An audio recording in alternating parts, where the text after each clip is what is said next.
Hello বন্ধুরা, আজকে তোমাদের কাছে নিয়ে চলে এসেছি কাঁঠাল বিচির ভর্তা রেসিপি। চলো তোমাদের সঙ্গে শেয়ার করি। আজকে প্রথমেই কাঁঠাল বিচিগুলোকে সেদ্ধ করে নিয়েছি। তোমরা পারলে উনানে পুড়িয়ে নিতে পারো, পুড়িয়ে নিলে আরও বেশি টেস্ট হবে। যেহেতু আমার পোড়ানোর জন্য উনান নাই, তাই আমি কাঁঠাল বিচিটাকে সেদ্ধ করেই তোমাদের দেখাচ্ছি। প্রথমেই সেদ্ধ করে নিয়েছি, সেদ্ধ করে জল থেকে উঠিয়ে রেখেছি, খোলাটাকে ছাড়িয়ে নিয়েছি। এদিকে কড়ার মধ্যে তেল দিয়ে তোমার শুকনো লঙ্কা, পেঁয়াজ আর রসুন ভালো করে ভেজে লাল লাল করে ভেজে আমি তুলে নিয়েছি। আর এদিকে তার যে কিছুটা পরিমাণ তেল ছিল, সেই পরিমাণ তেলের মধ্যে আমি কালো জিরে দিয়ে দিয়েছি। আর কাঁঠাল বিচিগুলো ভালো করে লাল লাল করে ভেজে আমি শিলের মধ্যে এবার রেখে দিলাম। এবার এটাকে বাটবো, আমি ভালো করে থেতো করে নিলাম। থেতো না করলে বাটা হবে না। তোমরা পারলে মিক্সারেও করতে পারো, কিন্তু মিক্সারের থেকে শিলনোড়ার টেস্টটা বেশি হয় ভর্তা, তাই আমি শিলের বেটেই করছি।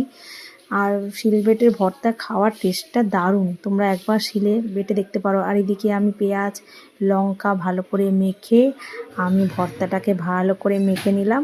তারপরে সর্ষের তেল দিয়ে পরিবেশন করব।